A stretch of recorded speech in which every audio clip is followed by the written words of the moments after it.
Hey everybody, it's Garen Cohn from American Warrior Radio. We're here in Orlando at Harley-Davidson for a Concerned Veterans for America concert, and it's just an awesome opportunity to meet your fellow veterans, okay? People that share the desire to help this country restore it back to its old glory. We've all served, we're going to continue to serve, and I have Karen Vaughn with me right now, a Gold Star mom.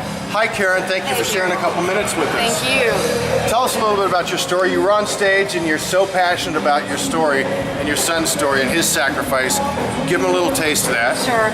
My son Aaron Vaughn was a member of SEAL Team 6. He was killed on August 6, 2011 when a Chinook chopper that he was being transported into battle on was shot down by the Taliban. In that shoot down, 30 Americans died and 8 Afghans died. It was the single largest loss of life in the history of naval special warfare. The single largest loss of life in the history of this now 12 and a half years of war in Iraq and Afghanistan. 22 members of SEAL Team 6 died that night, so it was a catastrophic event for special warfare community. And unfortunately, we found out on the morning of August 6th here in the United States that he had died. And it was of course, an absolutely life-altering moment in their life. Things will never be the same. Yeah. Exactly, and honestly, from the bottom of my heart, I've lost a daughter. I can appreciate loss, especially we're not supposed to bury our children. Right. But he died for a cause. He died because he loved this country and he was serving it. Tell us a little bit about Aaron. Yeah, you know, I'm glad you said that because Aaron died running into battle, which is exactly the way he would have wanted to leave this earth if he had had a choice. He died exactly like he wanted to. I think the only thing he would have rather done is been fighting face to face and be shot down, with a sucker punch out of the sky.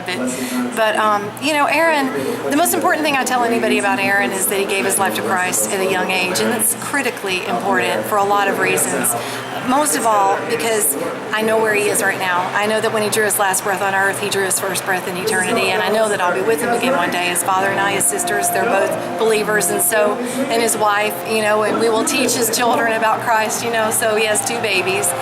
And, also what that did though is I like to tell people that I believe that relationship he had with Christ made a profound effect on his character, the way he perceived the world. And one thing I try to tell people is that he had this uncanny ability to not only acknowledge that there was evil in the world, and a lot of people think that's a very light statement, but here's what I think.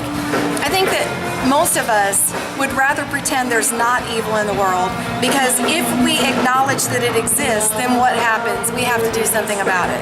And so there's few people on the planet who run to the fight, who say, yeah, there's evil, and I'm going to do something about it. His eyes were wide open to it his whole life. He understood Islam, he understood Israel, he understood the way all of this worked. By the time he was 8 years old, he could recite every member of our government because, he just loved this nation.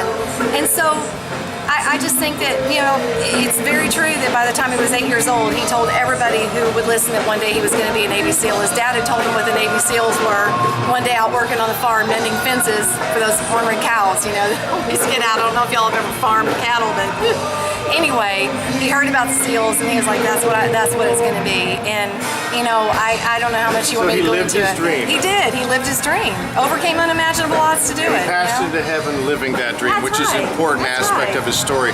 For those of you that are queuing in here, Aaron Vaughn was a member of that team going out to search for the lone survivor, which was eventually, it wasn't a different one, it was a different one? That's a different Is that event. right? That was the largest casualty in naval special warfare until, that actually happened on June 28th, 2005. That whole story about Marcus Luttrell and the other heroes who were lost in the Hindu Kush Mountains. I knew it was right in that time period. And then the chopper came in and was shot down, and I think we lost 17 men on that chopper. I believe, I'm not sure what the number were of the SEAL community, but it was up until that point in history in 2005, it was the largest loss of life in the history of naval special warfare. But this happened August 6, 2011, and what it was Rangers had gone in on a raid in the Tangi River Valley of Afghanistan looking for a high-value Taliban target.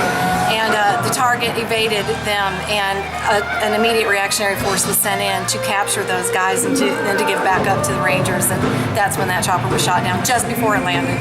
Okay, at this concert, you gave an impassioned plea for all the folks that are in attendance about this country and where we're at right now. Even though AVET Project is apolitical and we're non-religious, any of that, share a little bit about that.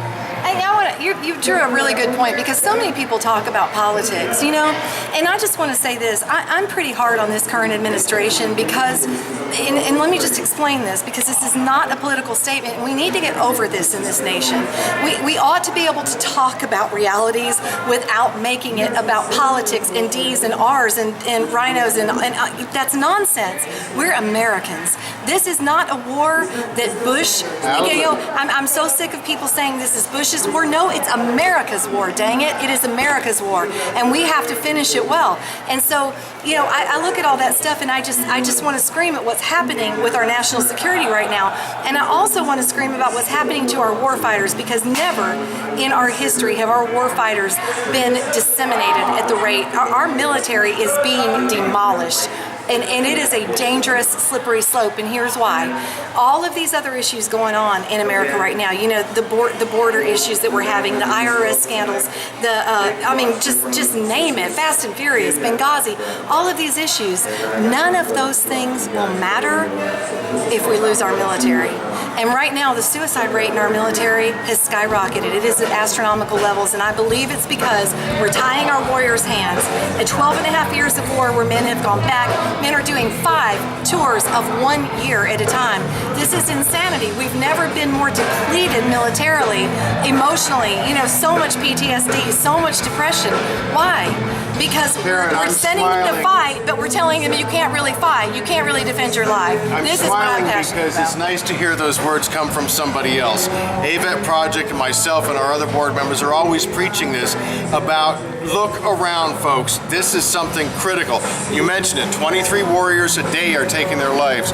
More Army folks on active duty took their lives than were killed in combat in the calendar year 2012. This is a national tragedy and a crisis.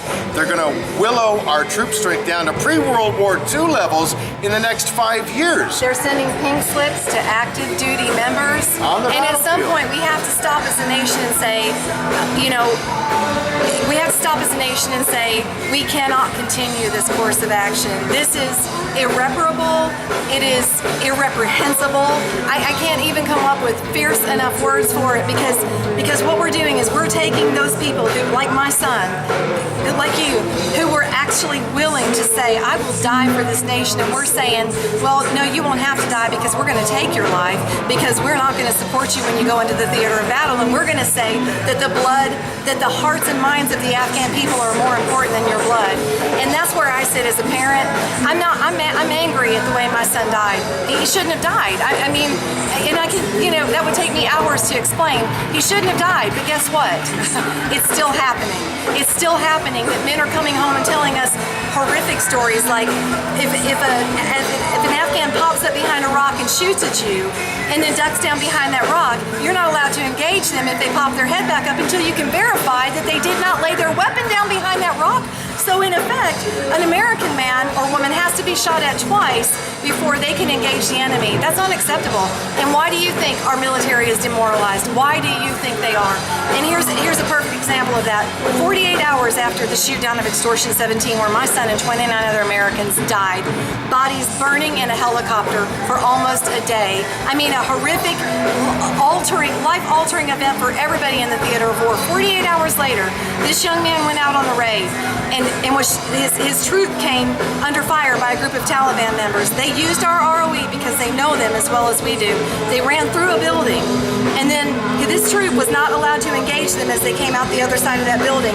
And this young man, I'm not going to mention his name on air, but this young man actually radioed a tactical operations center that's not even in the theater of battle, that doesn't have any idea what's going on, and had to ask permission to engage these men who had just opened fire on them.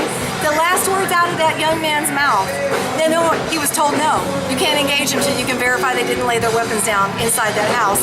The last words on earth that young man spoke were confirmed AKs and RPGs, and he was shot in the head and killed.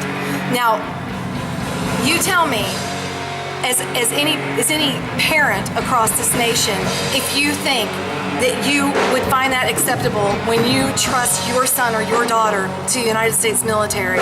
I mean, war, I always understood. Every time Aaron strapped up his boots and left our home, I knew he could die. I knew it very well, but I never expected him to die because his country made sure that the rules worked against him instead of for him. I never expected that. It's time we start talking about it, you know? And you know, like I said a while ago, it's not Bush's war, it's not Obama's war. This is America's war, and we need to finish what we started. We've been talking with Karen Vaughn. She lost a son in this current engagement of ours. We do have to win it. Are you listening to this? This story is not like tens of thousands of other stories. It's just Karen's got a very good knack, a good way of telling it. You're very, very eloquent. We appreciate you spending a few minutes with us. God bless you. Appreciate the fact that your son was willing to give up his life for me and everybody else around here. Thank you, and keep up the great work. Really appreciate it. Thank you. Garrett Cohn, peace out.